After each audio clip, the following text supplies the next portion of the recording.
नमस्कार दोस्तों, RRB NTPC में सिलेक्शन चाहते हैं तो प्रीवियस ईयर के क्वेश्चंस को इग्नोर मत करें क्योंकि मैक्सिमम क्वेश्चन रिपीटेड होते हैं। आप देख रहे हैं एमआर स्टडी पॉइंट, जहां आपको मिलती है एग्जाम ओरिएंटेड तैयारी। हमने स्टार्ट किया है RRB NTPC previous year question series, जिसमें हर क्वेश्चन के साथ उसका डिटेल एक्सप्लेनेशन दिया गया है। इस वीडियो में हम कवर कर रहे हैं आरआरबी एनटीपीसी के प्रीवियस ईयर के क्वेश्चन सीरीज को, जो सीबीटी 1 के शिफ्ट 1 और 2 में पूछे गए थे। तो चलिए अब वीडियो को स्टार्ट करते हैं। मानव शरीर, ह्यूमन बॉडी, इसके अंतर्गत पहला टॉपिक है पाचन तंत्र यानी कि डाइजेस्टिव सिस्टम। 148 पेट की परत यानी कि स्टोमक लेनिंग में कुछ ग्रंथियों की कोशिकाओं से कौन सी एसिड स्रावित होता है? ए हाइड्रोक्लोरिक, बी इथेनोइक, सी फॉर्मिक, डी नाइट्रिक। इसका आंसर ऑप्शन ए हाइड्रोक्लोरिक। पेट की परत यानी कि स्टोमक लाइनिंग में कुछ ग्रंथियों की कोशिकाओं में हाइड्रोक्लोरिक अम्ल स्रावित होता है। वे पाचक ग्रंथियों जो आहार नाल की दीवारों में उपस्थित होती है वे आंतरिक पाचक ग्रंथियां कहलाती है। इस श्रेणी में समस्त श्लेष्म ग्रंथियां, आमाशय की दीवारों की ग्रंथियों एवं आंत की दीवार के ब्यूनट्स ग्रंथियां आती हैं। फॉर्मिक अम्ल चींटियों में पाई जाती है। नाइट्रिक अम्ल संक्षारक अम्ल है। 149 निम्नलिखित में से कौन सा विकल्प पाचक एंजाइम नहीं है? A protease, B amylase, C lipase, D super oxide dismutase. इसका answer option D super oxide dismutase. Protease, amylase तथा लाइपेज पाचक एंजाइम है, जबकि सुपर ऑक्साइड डिसम्यूटेस एक एंजाइम है जो कोशिकाओं में संभावित रूप से हानिकारक ऑक्सीजन अणुओं को तोड़ने में मदद करता है। 150 छोटी आंत की आंतरिक सतह पर हजारों अंगुलीनुमा आकृतियां निकली होती है। उन्हें क्या कहा जाता है? ए लंप्स, बी ब्रोंकाई, सी विलाई, डी म्योमास। इसका आंसर ऑप्शन सी विलाई। छोटी आंत की आंतरिक सतह पर हजारों उंगलीनुमा आकृतियां निकली हुई होती है, जिन्हें रसांकुर यानी कि विली कहते हैं, जिसका कार्य पचे हुए भोजन से पोषक तत्वों जैसे ग्लूकोज, एमिनो अम्ल, वसा तथा विटामिन को अवशोषित करना है तथा अवशोषण के पश्चात अपचित भोजन को बड़ी आंत में भेज देना है। 151 उस एंजाइम का नाम बताएं जिसका उपयोग प्रोटीन को पेप्टाइड में रूपांतरित करने के लिए किया जाता है। A invertase, B pepsin, C lactase, D zymase. इसका answer option B pepsin. Pepsin उन स्थितियों में भोजन के पाचन में मदद करता है जहां पाचन तंत्र भोजन को पचाने के लिए पर्याप्त एंजाइम का निर्माण नहीं करता है। यह एक एंजाइम है जिसके जाइमोजेन यानी कि पेप्सिनोजेन को पेट में मुख्य कोशिकाओं द्वारा रिलीज किया जाता है। इसका मुख्य कार्य प्रोटीन को पेप्टाइड में बदलना होता है। 152 हमारी जिह्वा पर कौन सी अभिग्राही यानी कि रिसेप्टर स्थित होता है? ए प्रकाशग्राही, बी तापग्राही, सी रस संवेदी, डी घ्राणग्राही। इसका आंसर ऑप्शन सी रस संवेदी। जीभ मुख के तल पर एक पेशी होती है जो भोजन को चबाना और निगलना आसान बनाती है। यह स्वाद अनुभव करने का प्रमुख अंग होता है। हमारी जिह्वा पर रस संवेदी यानी कि गैस्ट्रोटोरी रिसेप्टर पाए जाते हैं जो स्वाद के प्रति संवेदनशील तंत्रिका कोशिकाएं होती है। ये कोशिकाएं भोजन में रसायनों के प्रति संवेदनशील होती है। जीभ मूल रूप से 4 प्रकार के स्वाद के प्रति संवेदनशील होती है: नमकीन, खट्टा, कड़वा तथा मीठा। 153 सामान्य स्थितियों में अम्ल की अभिक्रिया से पेट की अंदरूनी परत को बचाने का कार्य कौन करता है? ए बलगम, बी जठर ग्रंथि, सी एंजाइम, डी विलाई। इसका आंसर ऑप्शन ए बलगम। अम्ल की अभिक्रिया से पेट की अंदरूनी परत को बचाने का कार्य बलगम करता है। पेट की दीवारों के रूप में गैस्ट्रिक ग्रंथियां होती है जो एक एंजाइम पेप्सिन, बलगम और हाइड्रोक्लोरिक अम्ल यानी कि HCl को स्रावित करने में मदद करती है। जब भोजन पेट के अंदर प्रवेश करता है तो HCl भोजन के अंदर मौजूद रोगाणुओं को मारने में मदद करता है। यह एसिड की क्रिया का कारण बनता है और पेट की भीतरी परत को जला देता है जो आंत में जलन और दर्द पैदा करता है। पेट की दीवारों को एसिड से बचाने के लिए बलगम स्रावित होता है। 154 निम्न में से कौन सा अंग पीतरस यानी कि बाइल जूस स्रावित करता है? ए यकृत, बी हृदय, सी वृक्क, डी मस्तिष्क। इसका आंसर ऑप्शन ए यकृत। यकृत यानी कि लीवर मानव शरीर की सबसे बड़ी ग्रंथि है जो डायाफ्राम के नीचे उदर गुहा में स्थित होती है। यकृत कोशिकाएं एक विशिष्ट प्रकार के द्रव का स्रावन करती है जिसे पीतरस यानी कि बाइल जूस कहते हैं। पीतरस हरे पीले रंग का क्षारीय तरल पदार्थ जिसका pH 7.6 से 7.7 होता है जो भोजन के अम्लीय माध्यम को क्षारीय बना देता है। इसमें कोई पाचक एंजाइम नहीं होता है। यह भोजन में उपस्थित बैक्टीरिया को नष्ट करता है तथा वसा का पाचीकरण करता है। 155 पाचन के बाद प्रोटीन डेस परिवर्तित हो जाता है। ए छोटी छोटी गोलियों में, बी स्टार्च में, सी कार्बोहाइड्रेट में, डी एमिनो अम्ल में। इसका आंसर ऑप्शन डी एमिनो अम्ल में। पाचन के पश्चात प्रोटीन एमिनो अम्ल में परिवर्तित हो जाता है जिसे पूर्ण विखंडन पर शुद्ध प्रोटीन्स के अणु सरल अमीनो अम्लों के अणुओं में टूटते हैं। अतः प्रोटीन अमीनो अम्ल के यौगिक होते हैं। प्रकृति में 20 से 22 प्रकार के एमिनो अम्ल पाए जाते हैं। 156 मानव इनमें से किसे नहीं पचा सकता? ए सेलुलोज, बी स्टार्च, सी एमिनो अम्ल, डी ग्लाइकोजेन। इसका answer option A cellulose. Cellulose का पाचन मानव द्वारा नहीं किया जाता है। सेलुलोज पेड़ पौधों की कोशिका भित्तियों का प्रमुख अवयव है। हरे पेड़ पौधों में कोशिका भित्तियां सेलुलोज की बनी होती है। यह एक कार्बनिक यौगिक है जो एक पॉलीमर का रूप ले लेता है। 157 लैक्टोज असहिष्णुता क्या होती है? ए एक ऐसी स्थिति जहां छोटी आंत ग्लूटेन को तोड़ने में असमर्थ होती है। बी एक ऐसी स्थिति जहां फ्रैक्टोज पूरी तरह से रक्त में अवशोषित नहीं हो पाता है। सी इसके लक्षणों में ग्लूटेन के प्रति प्रतिकूल प्रतिक्रियाएं शामिल है। डी एक ऐसी स्थिति जिसमें छोटी आंतें दुग्ध उत्पादों में पाई जाने वाली शर्करा को तोड़ने में असमर्थ होती है। इसका आंसर ऑप्शन डी सही है। लैक्टोज असहिष्णुता यानी कि लैक्टोज इंटॉलरेंस एक पाचन संबंधी विकार है जिसमें छोटी आंतें दुग्ध उत्पादों में पाई जाने वाली शर्करा को तोड़ने में असमर्थ होती है। लैक्टोज एक एंजाइम होता है जो दूध में पाए जाने वाली लैक्टोज शर्करा को ग्लूकोज और गैलेक्टोज में विभाजित करता है। लैक्टोज असहिष्णुता छोटी आंत में पाए जाने वाले लैक्टोज एंजाइम की कमी के कारण होती है। 158 मनुष्यों में भोजन के पाचन की प्रक्रिया डैश में शुरू होती है और डैश में पूर्ण होती है। ए आमाशय और बड़ी आंत, बी मुंह छोटी आंत, सी आहार नली और बड़ी आंत, डी आहार नली छोटी आंत। इसका आंसर ऑप्शन बी मुंह और छोटी आंत। मनुष्यों में भोजन के पाचन की प्रक्रिया मुंह से शुरू होती है और छोटी आंत में पूर्ण होती है। छोटी आंत मानव पाचन तंत्र का एक हिस्सा है जहां भोजन का पाचन होता है। यह पेट और बड़ी आंत के बीच स्थित है और अग्नाशयी नलिका के माध्यम से पाचन में मदद करने के लिए पित्त और अग्नाशयी रस को अवशोषित करता है। छोटी आंत के 3 अलग अलग क्षेत्र हैं, डुओडेनम, जेजुनम और इलियम।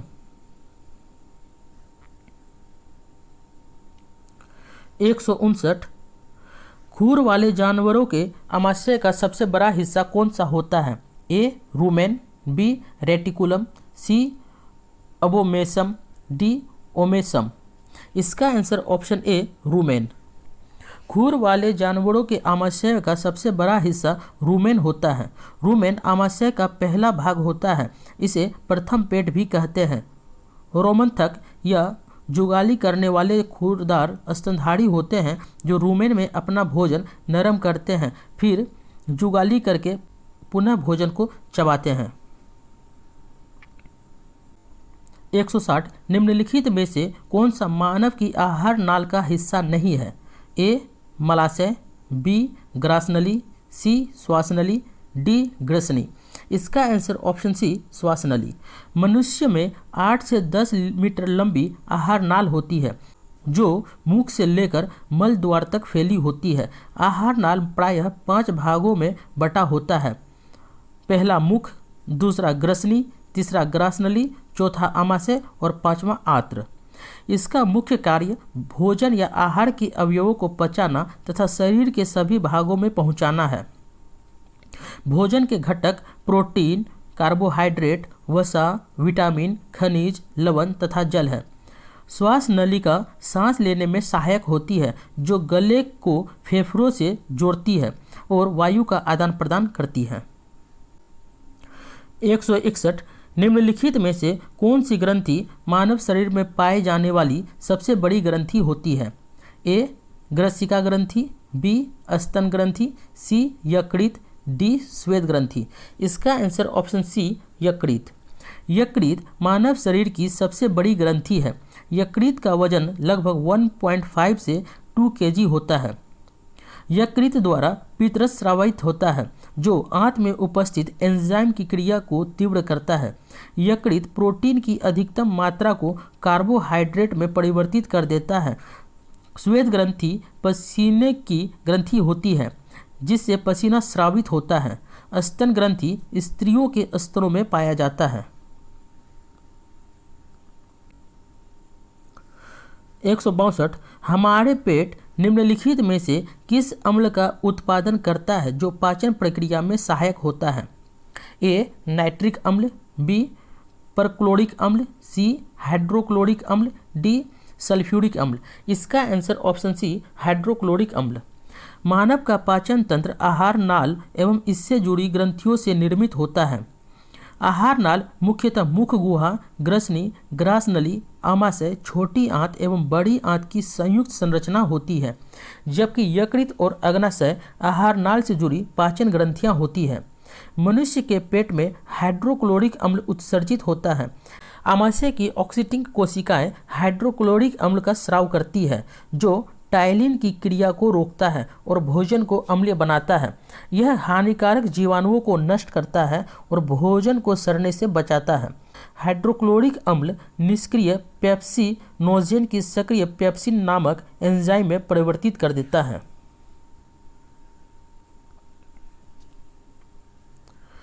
163 निम्नलिखित में से कौन सा सही कथन नहीं है?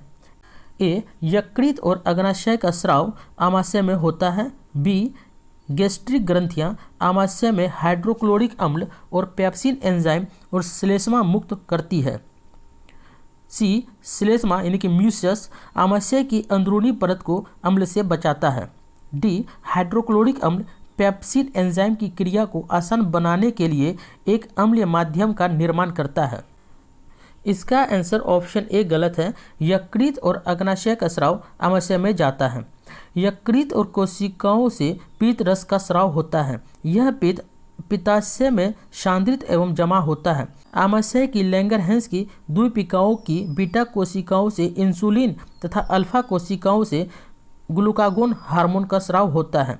ये कार्बोहाइड्रेट उपापचय का नियंत्रण एवं नियमन करते हैं। यकृत और अग्नाशय का स्राव आमाशय में ना जाकर छोटी आंत में जाता है। 164 पाचन तंत्र के चरणों का निम्नलिखित में से कौन सा अनुक्रम सही है? ए उत्सर्जन, अंतर्ग्रहण, अवशोषण, पाचन, बी अवशोषण, उत्सर्जन, पाचन, अंतर्ग्रहण, सी अंतर्ग्रहण, अवशोषण, उत्सर्जन, पाचन, डी अंतर्ग्रहण, पाचन, अवशोषण, उत्सर्जन। इसका आंसर ऑप्शन डी, अंतर्ग्रहण, पाचन, अवशोषण, उत्सर्जन। भोजन के पाचन की संपूर्ण प्रक्रिया 5 अवस्थाओं से गुजरती है। पहला अंतर्ग्रहण, इंजेशन। दूसरा पाचन, डाइजेशन। तीसरा अवशोषण यानी कि एब्जॉर्प्शन। चौथा स्वांगीकरण यानी कि एसिमिलेशन। पांचवा मल परित्याग यानी कि डिफिशिएशन। 165 पाचन तंत्र के इनमें से किस अंग की आकृति अंग्रेजी वर्णमाला के अक्षर जे के समरूप होती है? ए मुंह, बी आमाशय, सी आंत, डी यकृत। इसका आंसर ऑप्शन बी, आमाशय। आमाशय की आकृति अंग्रेजी वर्णमाला के अक्षर जे के समरूप होती है। यह भोजन नली तथा छोटी आंत के बीच स्थित होता है। यहाँ भोजन रस के साथ मथता है जिसे काइम कहते हैं। आमाशयी पाचन की क्रिया पूर्ण हो जाने पर उसे आगे छोटी आंत की ग्रहणी की ओर धकेलती है। आमाशय और ग्रहणी के बीच एक पेशीय कपाट, पाइलोरिक वाल्व होता है जो खाद्य पदार्थों को आमाशय से ग्रहणी में तो जाने देता है लेकिन उसे वापस आमाशय में आने नहीं देता है। 166 मानव शरीर में वसा का पाचन मुख्यतः डैश में होता है? ए गुर्दों, बी फेफड़ों, सी छोटी आंत, डी बड़ी आंत। इसका आंसर ऑप्शन सी, छोटी आंत। वसा का पाचन क्षुद्रांत यानी कि छोटी आंत में होता है। क्षुद्रांत में वसा बड़े बड़े कणों के रूप में होती है। उसका यह रूप उस पर एंजाइम की क्रियाविधि में बाधा उत्पन्न करता है। यकृत से स्रावित पित्तरस उन्हें छोटे कणों के रूप में तोड़ देता है जिससे वसा एंजाइम की क्रियाशीलता बढ़ जाती है। 167 मानव के आमाशय यानी कि स्टोमक में कौन सा अम्ल उत्पन्न होता है? ए लैक्टिक अम्ल, बी हाइड्रोक्लोरिक अम्ल, सी साइट्रिक अम्ल, डी सल्फ्यूरिक अम्ल। इसका आंसर ऑप्शन बी, हाइड्रोक्लोरिक अम्ल। आमाशय यानी कि स्टोमक मानव शरीर के ग्रास नली और ग्रहणी के बीच स्थित होता है। इसके ऑक्सीटिक कोशिकाओं से हाइड्रोक्लोरिक अम्ल निकलता है जो भोजन के साथ आए हुए जीवाणुओं को नष्ट कर देता है तथा एंजाइम की क्रिया को तीव्र कर देता है। हाइड्रोक्लोरिक अम्ल भोजन के माध्यम को अम्लीय बना देता है जिससे लार के टाइलिन की क्रिया समाप्त हो जाती है। 168 मेटाबॉलिज्म यानी कि चयापचय संबंधित है? ए शरीर में होने वाली सभी रासायनिक प्रतिक्रियाएं। दूसरा सरल अणुओं से जटिल अणुओं का संश्लेषण। तीसरा उपचय और अपचय। ऑप्शन ए केवल 1, बी केवल 2, सी 1 और 2 दोनों, डी 1 2 3। इसका आंसर ऑप्शन डी 1 2 3। चयापचय यानी कि मेटाबॉलिज्म जीवों में जीवन यापन के लिए होने वाली रासायनिक प्रतिक्रियाओं को कहते हैं। ये प्रतिक्रिया जीवों को बढ़ने और प्रजनन करने, अपनी रचना को बनाए रखने और उनके पर्यावरण के प्रति सजग रहने में मदद करती है। इसमें सरल अणुओं से जटिल अणुओं का संश्लेषण होता है। चयापचय को मुख्यतः 2 भागों में बांटा जाता है, अपचय और उपचय। अपचय में कार्बनिक पदार्थों का विघटन होता है जबकि उपचय में ऊर्जा का प्रयोग करके प्रोटीनों और नाभिकीय अम्लों जैसे कोशिकाओं के अंशों का निर्माण करता है। 169 किसी व्यक्ति के पाचन तंत्र की जांच करने के लिए इस्तेमाल किए जाने वाला यंत्र कहलाता है? ए ओसिलोस्कोप, बी माइक्रोस्कोप यानी कि सूक्ष्मदर्शी, सी इंडोस्कोप, डी रेडियोग्राफ। इसका answer option C endoscope. Endoscope उपकरण का उपयोग शरीर के आंतरिक अंगों की जांच के लिए किया जाता है। ओसिलोस्कोप एक इलेक्ट्रॉनिक उपकरण है जो किसी विभवांतर को समय के सापेक्ष या किसी विभवांतर के सापेक्ष एक ग्राफ के रूप में प्रदर्शित करता है। माइक्रोस्कोप का प्रयोग आंख से न दिखने योग्य सूक्ष्म वस्तुओं को देखने के लिए किया जाता है तथा रेडियोग्राफ का उपयोग चिकित्सा विभाग में एक्सरे के रूप में की जाती है, अर्थात यह शरीर के आंतरिक ढांचे को समझने में सहायता करता है। 170 डुओडेनम डैश का भाग है? ए छोटी आंत, बी बड़ी आंत, सी पित्ताशय, डी अंडाशय। इसका आंसर ऑप्शन ए छोटी आंत। डुओडिनम छोटी आंत का भाग है। यह यू की तरह मुड़ा होता है। डुओडिनम की लंबाई लगभग 25 सेंटीमीटर होती है, जबकि शेष 30 सेंटीमीटर लंबे भाग को इलियम कहते हैं। छोटी आंत आहार नाल का सबसे लंबा भाग होता है। आहार नाल के इसी भाग में पाचन की क्रिया पूर्ण होती है। मनुष्य में इसकी लंबाई लगभग 6 मीटर तथा चौड़ाई 2.5 सेंटीमीटर होती है। 171 पाचन तंत्र में मौजूद रस यानी कि गैस्ट्रिक जूस में डैश शामिल होता है। ए HCl, बी NaCl, सी HNO3, डी KCl। इसका आंसर ऑप्शन ए HCl। आमाशय की म्यूकोसा में जठर ग्रंथियां स्थित होती है। जठर ग्रंथियों में मुख्य रूप से 3 प्रकार की कोशिकाएं होती है। पहला, म्यूकस का स्राव करने वाली श्लेष्मा ग्रीवा कोशिकाएं। दूसरा, पेप्टिक या मुख्य कोशिकाएं जो प्रोएंजाइम पेप्सिनोजन का स्राव करती है। तीसरा, भित्तीय या ऑक्सिंटिक कोशिकाएं जो हाइड्रोक्लोरिक अम्ल का स्राव करती है, जो पेप्सिन के लिए उचित अम्लीय माध्यम यानी कि 1.8 तैयार करता है। 172 दांत का इनेमल किससे बना होता है?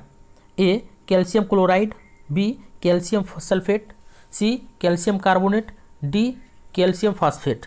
इसका answer option D calcium phosphate. दांत का एनेमल कैल्शियम फास्फेट का बना होता है। दांत 3 परतों का बना होता है। ऊपरी परत जो सबसे कठोर होती है इनेमल कहलाती है, जो मानव शरीर का सबसे कठोर पदार्थ भी होता है। इसके नीचे की परत को डेंटाइन कहते हैं और इसके नीचे की परत को पल्प कहते हैं। डेंटाइन हड्डी की भांति होती है तथा पल्प में रक्तवाहिनियाँ होती है। सबसे नीचे दांत की जड़ या मूल होती है।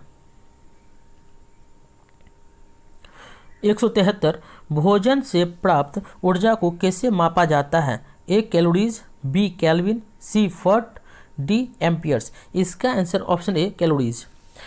भोजन से प्राप्त ऊर्जा को कैलोरीज में मापते हैं। सबसे पहले प्रोफेसर निकोलस क्लीमेंट ने सन 1824 ईस्वी में कैलोरी को ऊर्जा की इकाई के रूप में परिभाषित किया। 1 ग्राम जल का ताप 1 डिग्री सेल्सियस बढ़ाने के लिए 1 कैलोरी ऊष्मा की आवश्यकता होती है। 174 मानव शरीर का एकमात्र अंग जो पुनः विकसित यानी कि पुनः सृजित हो सकता है। ए तिल्ली, बी दिमाग, सी जिगर, डी अग्नाशय। इसका आंसर ऑप्शन सी जिगर। मानव शरीर का एकमात्र अंग जिगर यानी कि लीवर है, जो पुनः विकसित या सृजित किया जा सकता है। जिगर शरीर की सबसे बड़ी ग्रंथि है, जिसका वजन 1.5 से 2 kg तक होता है। लीवर से पित्त स्रावित होता है। 175 एक मानव जीभ में औसतन कितनी स्वाद कलिकाएं मौजूद होती हैं? ए 2000 से 8000, बी 50,000 से 1 लाख, सी 1 मिलियन से 10 मिलियन, डी 10 मिलियन से अधिक। इसका आंसर ऑप्शन ए 2000 से 8000। जिह्वा अधिकांश जीव जंतुओं के शरीर का आवश्यक अंग है। जीभ पर स्वादग्राही अंकुरों में स्थित होती है। जीभ पर पाई जाने वाली स्वाद कलिकाएं भोजन का स्वाद बनाती है। स्वादग्राही स्वाद कलिकाओं में स्थित होते हैं। मनुष्य में लगभग 2000 से 8000 स्वाद कलिकाएं जीभ पर पाई जाती है। 176 एक वयस्क मानव का पूरा पाचन तंत्र यानी मुंह से गूदा तक 1.5 मीटर लंबा होता है। ए 8, बी 7, सी 10, डी 9। इसका आंसर ऑप्शन डी 9। एक वयस्क मानव का पूरा पाचन तंत्र यानी मुंह से गूदा तक 30 फीट अर्थात 9 मीटर लंबा होता है। 177 भोजन यानी कि खाद्य पदार्थ के संबंध में इनमें से कौन सा कथन असत्य है? ए यह एक अजैविक पदार्थ है, बी यह रासायनिक क्रियाएं देता है, सी यह एक जैविक पदार्थ है, डी यह हमें ऊर्जा प्रदान करता है। इसमें ऑप्शन ए गलत है। यह एक अजैविक पदार्थ है। भोजन यानी कि खाद्य पदार्थ एक अजैविक पदार्थ है। यह कथन असत्य है। भोजन रासायनिक क्रिया करता है। यह एक जैविक पदार्थ है और हमें ऊर्जा प्रदान करता है। भोजन लगभग सभी जीवों का उपयोगी पदार्थ है। 178 किस प्रक्रिया के द्वारा आहार नली में भोजन जाता है? ए अंतर्ग्रहण, बी पाचन, सी आत्मसात्करण, डी निष्कासन। इसका आंसर ऑप्शन ए अंतर्ग्रहण। भोजन का आहार नली में पहुंचने की प्रक्रिया को अंतर्ग्रहण कहा जाता है। आहार का पाचन मुख से भी प्रारंभ हो जाता है और छोटी आंत में पूरा होता है। 179 भोजन नली की दीवारों के संकुचन और प्रसरण को डैश गति कहा जाता है? ए क्रमाकुंचन, बी जठर संबंधी, सी दोलनी, डी अनुशिथिलन। इसका आंसर ऑप्शन ए क्रमाकुंचन। भोजन नली की दीवारों के संकुचन और प्रसरण को क्रमाकुंचन गति कहा जाता है। मुख गुहा से लार से सना हुआ भोजन निग द्वारा यानी कि जिलेट के द्वारा ग्रास नली में पहुंचता है। ग्रास नली एक लंबी नली होती है जो आमाशय में खुलती है। इसकी दीवार पेशीय या संकुचनशील होती है। भोजन के पहुंचते ही ग्रास नली की दीवार में तुरंग की जगह संकुचन या सिकुड़न और शिथिलन या फैलाव शुरू होता है, जिसे क्रमाकुंचन कहते हैं। तो दोस्तों, ये था आज का टॉपिक। अगर ये वीडियो आपको हेल्पफुल लगा हो तो एक लाइक ज़रूर करिएगा। अगर आप नए हैं चैनल पर तो MR स्टडी पॉइंट को सब्सक्राइब करिए और बेल आइकन को दबाना ना भूलिए ताकि अगली वीडियो का नोटिफिकेशन तुरंत मिल जाए। धन्यवाद।